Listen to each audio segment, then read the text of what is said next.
How's it going, Mark G? Hi, Junior. Good to see you. By the way, is the audio okay and the video?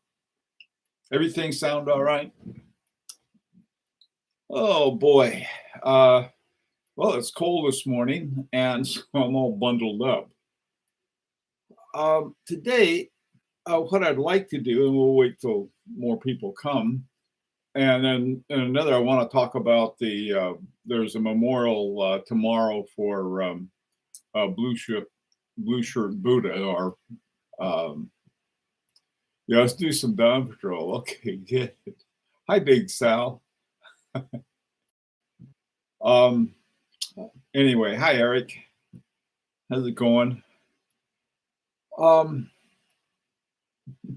some dawn patrol. I'm for that. Um, hi, Flippin' Zippo. Thomas, good to see you guys. I started to mention the memorial tomorrow that the Flippin' Zippo is having on his channel, and so Flippin' Zippo, if you'd like, just write down when and where it is and who it's for. That would be helpful. Hi, Patrick. Um, Tour Beyond. How you doing? By Tour Beyond, do you actually have a Tour Beyond? I don't have one. I guess I ought to get one someday, but they're expensive, so I haven't got one. Hi, Abdul. John, how are you? Good to see you guys. Hi, William. And the watch people sound like something out of like the cat people or something. The watch people, sort of a Halloween. There's a Halloween costume next year for the watch people. Hi, John. How are things in England? Things here are cold in New England. Hi, of the essence. Yeah, Kate to beyond. Hi, Paul and Dominic. How are you guys? Okay. Today is sort of something I wanted to have in terms of like a story time. Okay. And stories about that you guys have. And so get your typing ready. I want to hear some good stories from you. You probably heard just about all of mine. So I want to talk about buying and selling. And I hi Gian, how are you? It's evening there, yeah. Hi William. Oh, William, see 73 in the Florida Keys. Aha. Okay. Oh, I hope they don't melt. Okay. Let me start off with a simple story. And since I have this watch on, it's sort of a story with it sort of goes on and on. It was not going to go on too far. It's not a shaggy dog story. This is an H. Moser Henry double hairspring. And oh God, I don't know how long ago it was now. Hi Hong. But when I got this, there was a really good price on it from this place in Switzerland. I forgot the name of the place. It's now defunct. And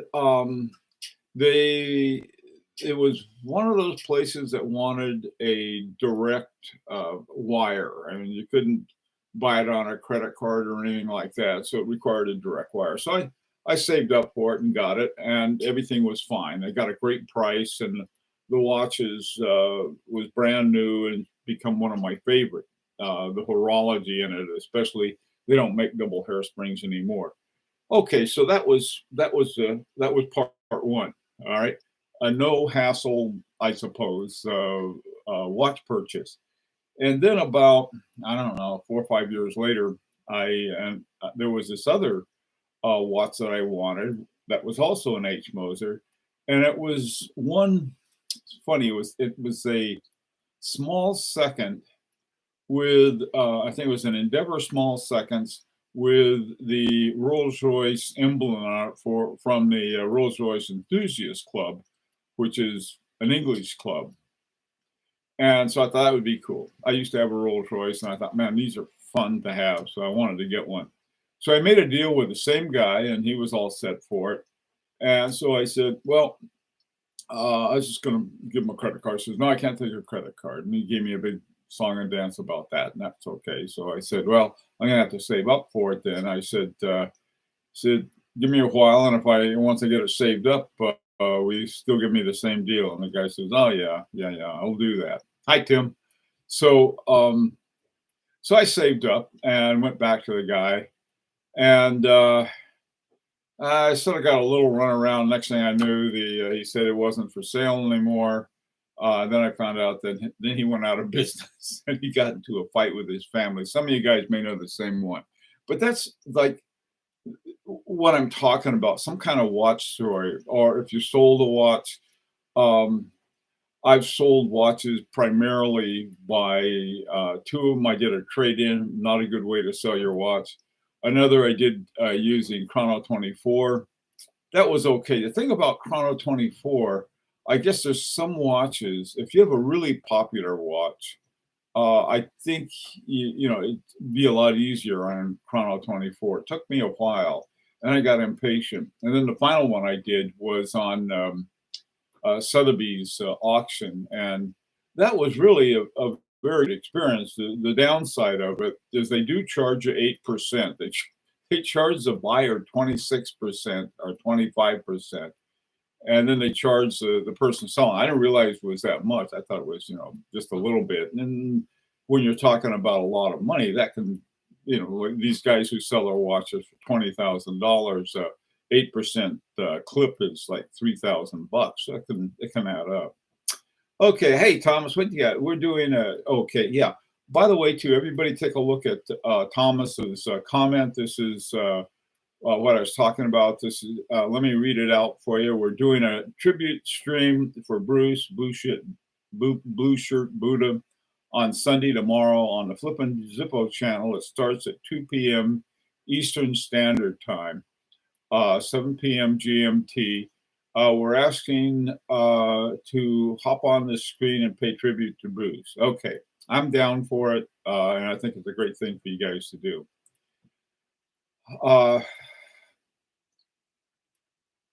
Okay. Hi, Watch Monkey. Hi, Obese Tuna. Hi, Bruce Gallo.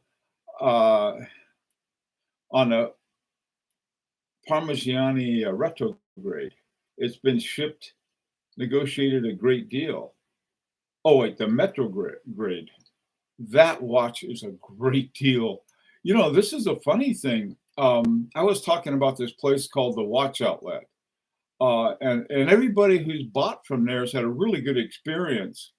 And they're one of the few places left where you can get a heck of a good deal on a Parmigiani, because by now most people realize that Parmigiani is a really nice watch.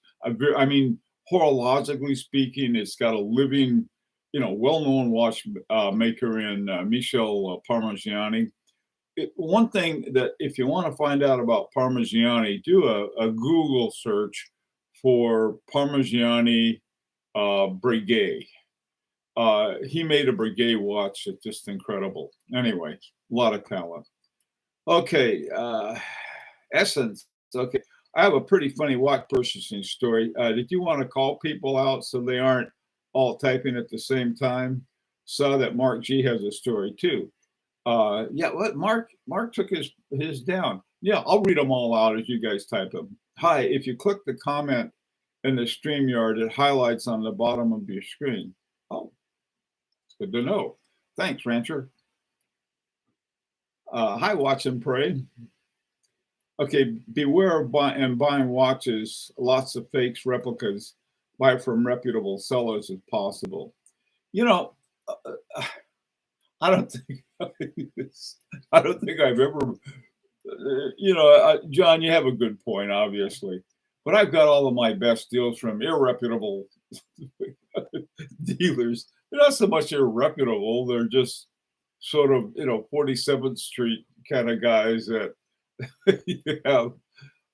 There was another one I think I told you about. The guy wanted he was going to smuggle it in the country on with one of the airline stewardesses, and I was supposed to meet Natasha in some back alley and give her $20,000 or something.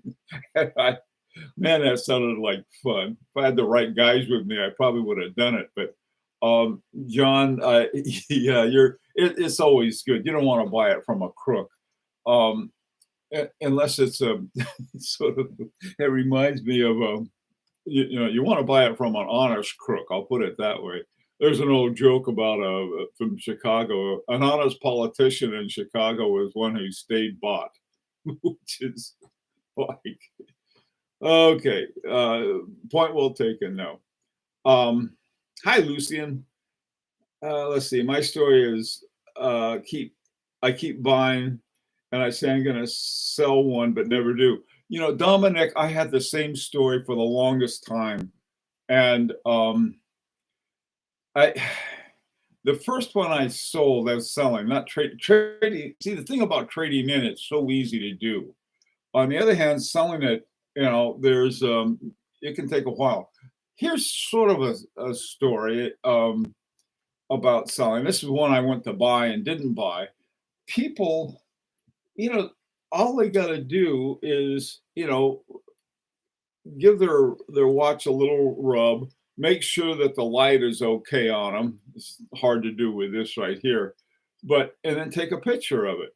You ought to see some of these. They have this one that I've seen watches that you can see the thumbprints on the glass, or you see their reflection in the glass, and they put it up there. I mean, it's like, you know, I don't think anybody's going to go broke investing in one of these things. I don't know how many of you guys use this. Let me show you here. I think I talked about this the other day, but this is a cheap little light box, and you can put your stuff in there. I put this other stuff up here to further filter the lights they have. It's little, just put some tissue paper, and then it's got all these different colors, or you can take them all out and have white. I mean, it doesn't. If you're going to sell your watch, for crying out loud, you don't want it to look dumb. And the other thing is that, you know, somebody. The whole process of negotiation in a watch deal is something that, I mean, you get these guys saying, I'm not going to negotiate. You know, they're not the brightest bulbs always. You know what I think most guys do, or would seem to me, if they like to negotiate, half the fun of it is negotiation, is to put it higher than what you hope to get for it, and then negotiate down to that and tell the guy's got a great deal and everybody's happy. Hey, Tanzil, how you doing? My best watch story is when a defendant tried to pay the rancher for legal services using a fake panorama. Oh, the guy, that's a wild story. Hi, Arthur.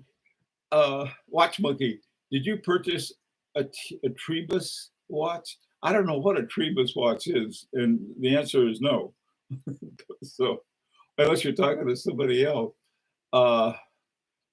Mark had been trying to locate watch with French military Provence for a long time. Finally located one in Chrono 24 with the store having a brick and mortar location in France. Called the guy up and was given a nice barn find story from the seller.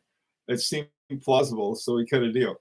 I like that term. When I used to fly, there was what they call the Ginny in the barn story. And that was that some guy was out one day, went to an old barn, and there was this he pulled the canvas off, and there was this old Ginny in there. He got it and, you know, flew off in it. The same thing with Rolls Royces. Oh, the guy pulled off with canvas, and there was this beautifully preserved Rolls Royce. I had the best buying experience. This is from Abdul, from watch stores from the Netherlands, and the worst from the watch shops from Italy. I tend only to buy with the EU because Turkey and Taiwan are both shady and authentic watches. That's too bad. I was I haven't had experience buying or selling to either one, so it's hard to say. A fascinating device. Okay. Let's see. The watch was supposed to be serviced recently. I had it shipped to my French address, so it took a few weeks until I could finally see it in person. I was finally able to get my hands on it. Hi, Eric. Have you tried German wristwatches? Yeah, I got one of my favorite watches is Langenhain Frederick II. I love it. It's fantastic. So, Eric, the answer is yes. I have tried German wristwatches, and the one I have, I absolutely love. It's one of my very favorite. Hi, Javi. How you doing? G- Gian Bernardo.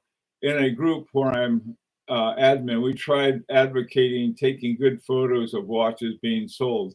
Didn't work. Out of focus. Yeah, Gian. That's I can't believe why would someone do it. That was another thing I forgot to mention. Out of focus. It's like some guy who doesn't focus it.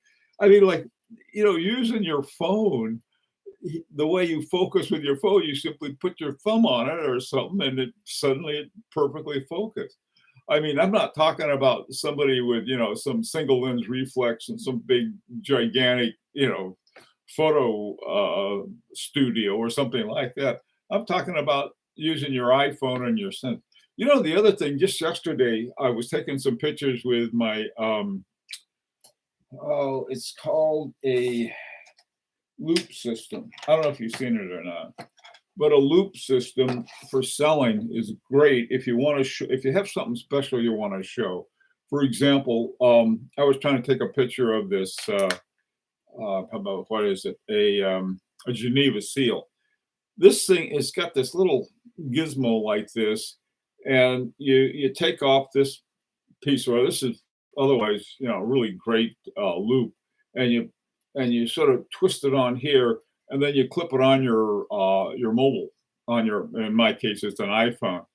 Man, I tell you, it takes some practice, but the pictures you can really get great pictures. And I think that, to me, if a person sees a dumb picture, I mean, it's sort of a somebody, it doesn't take that long. I mean, people act like, oh, gee, that's a lot of work. It's not.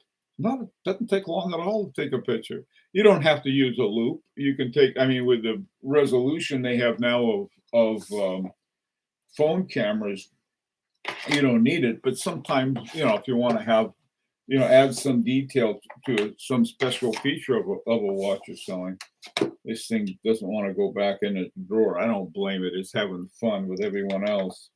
There it is. Okay, so let's see some more stories. Never polished probably means needs service because it will stop working within minutes. Learn it the hard way. Never polished most. Ha! To me, every time I put a watch on, I like to give it a little polish. I mean, even for stuff you just stick on your on High Horology Lounge or someplace like that. Let's see. Sometimes a poorly focused photo on CL or FB marketplace means an unsophisticated seller. Yeah, I agree, Rancher. Yeah, that's something else. Not to me though. If I'm looking for an it's sort of like looking for an unsophisticated seller. That's looking for like sort of the cripple wild beast. They're the ones you're gonna go eat. Um, let's see. Okay, of the essence, I'm relatively new to the watch scene. Started collecting about a year ago. Hey, listen, uh, you can learn fast. All you got to do is I learned very fast, and that's when I made most of my mistakes too. Um, Only bought new, and I was looking at the Monta Atlas. I've got new, used, everything. One of the very best deals I ever made took me a year to talk the guy into it, but I was in no hurry.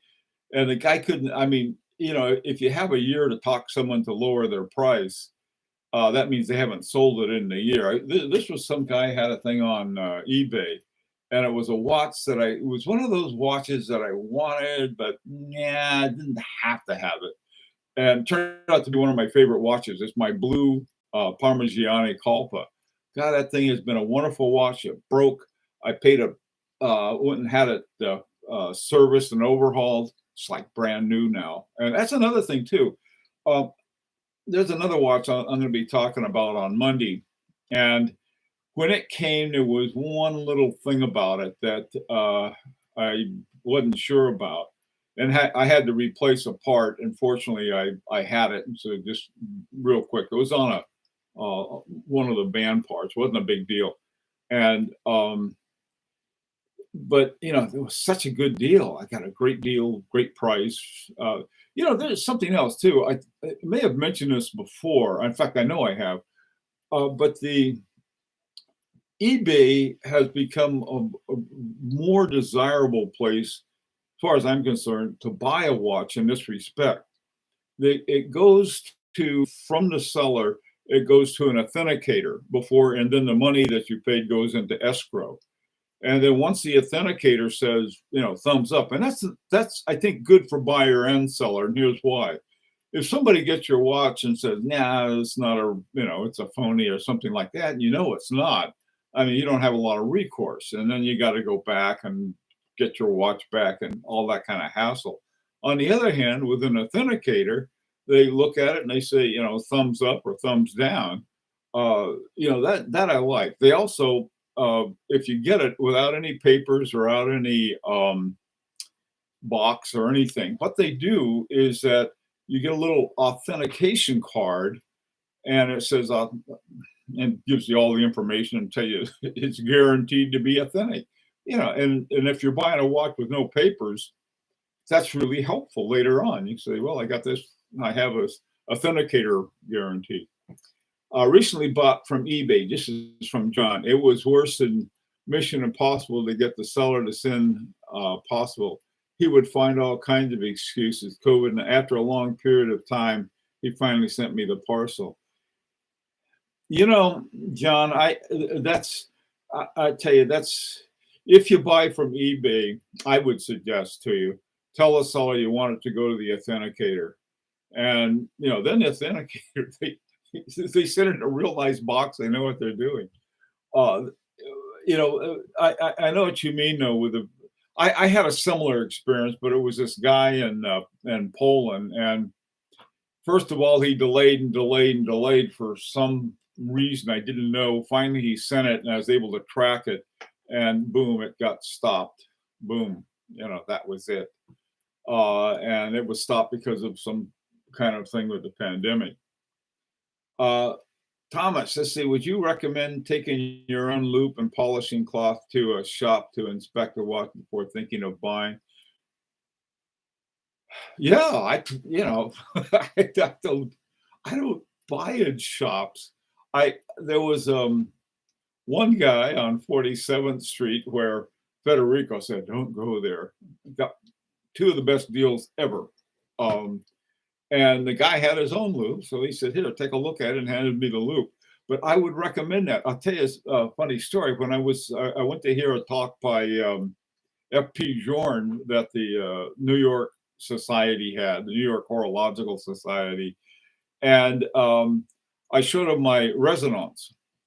And he looked at it. And, as like you'd put on glasses, he whips out a loop out of his pocket. He carries, have loop, will travel, and, took a look at it and said, which made me happy. But yeah, a loop, I think it's a good idea. I think John pointed out, just buy from, people who are reliable. But man, I tell you, you never know. So many times you don't know who's reliable until they burn you, and then you find out. The problem is when it came to buy on PayPal, they gave me the wrong address. Well, that's crazy. That I've never heard of, John. That is funny. Not funny, and probably wasn't funny at the time. It is now. They gave the wrong address. Some guy in Podunk, boy, look what I got. Oh, that was of the essence. Yeah. I'm sorry. The money went to the wrong person. It's even funnier. Oh boy, somebody sent me some money. Oh, I guess they that's so funny. Um, okay, so many bogus listings on local oriented sites. A good idea to take the picture they use and to do a Google search of the image. Great idea. I've seen the same thing. I've seen some picture that somebody picked up from the that I sort of, that thing looks familiar, and sure enough, you'll see it. The one of the things that Chrono 24 does, they have that little watermark. I have the hardest time taking those out, but I do. Um, time is always, oh wait, always buy the seller. Seller was a stand-up guy and agreed to ship me the watch anyway. Oh, that's wow, no kidding. That is a good thing. This one that I got recently, I told the guy about the problem that I had, and he was very apologetic. This was the one that I got. It was just a little minor thing, and I fixed it right away. But he was super nice about it, didn't blame it on me, which wouldn't surprise me. It's your fault. It wasn't broken when I sent it to you. But he didn't. He was just very cool about it. And you know, so yeah. No, I think it's a good idea to, if you're buying a watch. I always Google a watch anyway to find out more about it. If I see a watch I'm thinking of getting, I'll Google it. A place where you can find out a lot of really good information about watches is auction houses at Sotheby's, Phillips, and Christie's. If you look up one of their auctions and then start going through the lots, the descriptions they have are so detailed. They'll give you the movement, they'll give you everything. On Chrono 24, they leave out the exact movement. They don't know or don't remember the year it was made. You get all kinds of stuff like that. With some watches, especially Patek Philippe, I've got a thing. I don't like their ones when they started sticking silicone in it. Fortunately, they made it very easy for me. They they put their little approved PP on it instead of having the Geneva seal that they had before. And the other day, I was looking at watches, and there's this one that I like, and it's going to probably cost me someday, one way or the other. But I noticed that it had the Geneva seal, which means it didn't have the silicone. And then right next to it, at a higher price, was a slightly newer one. These are the ones from early 2000, before they got into, before they got out of Geneva seal.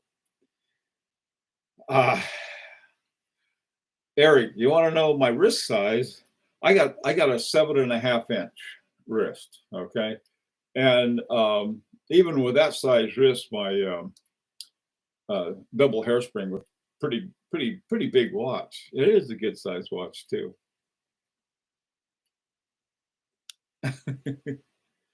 I have other expensive hobbies. And I have to be brutally honest, most watch sellers are very unsophisticated. It's still like 1995 buying watch.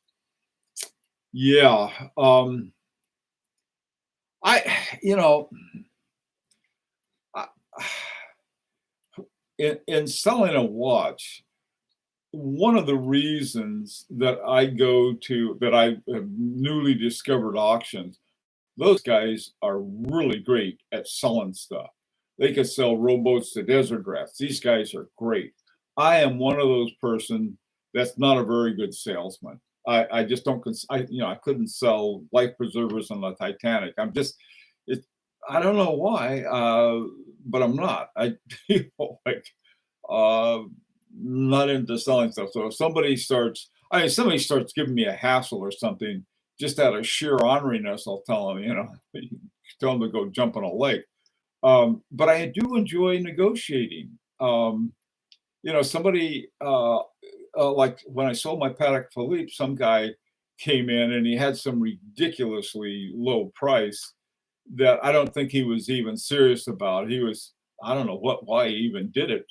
And so I just ignored him pretty much, didn't even pay any attention to him. And another guy came in with a price that was less than I wanted.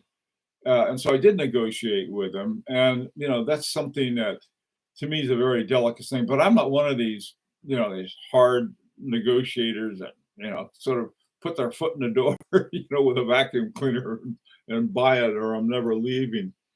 Um, yeah, I don't know how good or not so good the watch sellers are. One thing I will tell you, if you know more than the seller's at a disadvantage. And that's why I always say learn as much as possible. Um, I was talking to a rancher not long ago about a THA watch. Most people don't even know what THA is. But if you do know and you find a movement that they were involved in making, then that becomes a very special watch. On the other hand, the seller doesn't know it from Adams ad hoc. And so you can, if that's what you mean. Sellers know, I think, the ones they're most familiar with, um, namely the usual suspects: Patek Philippe, Rolex, Omega, Breitling, IWC, and some of the other ones that are fairly, popular. They may know about Parmigiani, but they're not too much. They know nothing about the vertical organization of the Sandoz family, of which Parmigiani is a part. But I do think, though, is that you got a big weapon if you know more than the seller, and you know that's that's always good to know. You don't want to beat up on anyone, but still you want to get the best deal possible. How are we doing on time? The rancher's asleep at the wheel. My time is up, so I'm gonna have to scram, guys. Oh, wait a minute. No, sorry, he's not asleep at the wheel.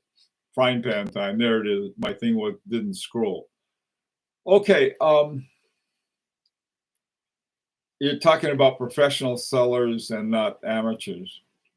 I tell you, I've met both professional sellers and amateurs. The amateurs, no, not too much. But even the professional sellers, oftentimes they're not really with it too much. Okay, guys, listen. This afternoon at 4 o'clock, I would really like to continue this discussion and some horror stories if you have any good ones. And we'll talk about it some more at 4 o'clock New York time. One last thing, Watch Monkey says, always a good thing when you find motivated sellers. I have sold watches in the past for much less because I found Watch Monkey, that is so true. Sometimes that's me. This is how I get screwed on a trade-in because you really want something and they take advantage of it. Anyway, guys, thank all of you. And, if you want to continue this discussion, we'll have more this afternoon. If not, see if you can make it to the memorial tomorrow at Flippin' Zippo's channel at 2 o'clock. The weakness about professional sellers is they have to be constantly moving items. Yeah, like a shark. Yeah, that's true. See you, Vlad. Oh, no, Vlad, you were late. Vlad, come on back this afternoon, 4 o'clock New York time. Take care.